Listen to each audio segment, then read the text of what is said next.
New York City is often seen as the ultimate modern metropolis, a massive, unified system functioning as one singular entity. But look at the map, and you'll find a strange mismatch. The five borough names jump between entirely different language families. The Royal British Queens sits right next to the indigenous cadence of Manhattan, and the Bronx remains a total outlier. The city's modern map is an etymological graveyard. Tracing these names back to their origins reveals the specific cultural collisions that built the city. The history of America's ultimate melting pot is literally mapped into the everyday vocabulary its citizens speak. Before any colonial borders were drawn, the Lenape Native Americans inhabited and named the wider region Lenapehoking. In 1524, the Italian explorer Giovanni da Verrazzano attempted to overwrite that history for the French crown, naming the land New Angoulême. It didn't stick. The city's most famous piece of real estate resisted that erasure. It kept its native root, Mannahatta, a name first recorded in a 1609 ship's logbook.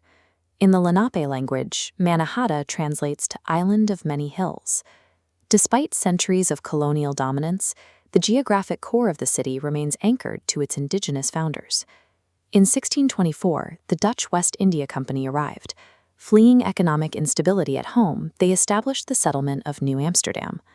Brooklyn traces back to the Dutch word for marshland, Broekelen, which was also the name of a town in the Netherlands.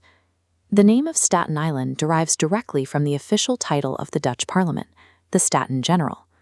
The Bronx has a more personal origin. It's named for Jonas Bronk, a Swedish immigrant who married a Dutch woman and established a farm near a local river. Dutch names are scattered well beyond the five boroughs. The neighborhood of Haarlem, for instance, was named after the city of Haarlem in the Netherlands. Even Coney Island is an English take on the Dutch Konijn Island, which translates to Rabbit Island. The Dutch eventually lost political control of the colony, but their name stayed behind, effectively defining the majority of the map. In 1664, British forces seized the territory. They stripped away the name New Amsterdam and renamed the city to honor the Duke of York. The British secured their cultural claim in 1683 by naming the borough of Queens, honoring Queen Catherine of Braganza. They paired Queens with Kings County, named for King Charles himself. Today, Kings County covers the exact modern boundaries as Dutch-named Brooklyn.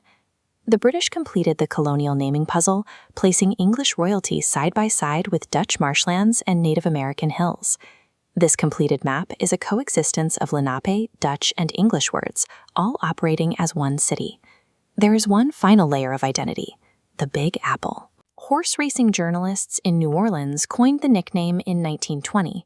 By the 1930s, jazz musicians adopted the name to signal that New York City was the ultimate home of the genre. The name briefly faded before a 1970s tourism campaign cemented it into global culture.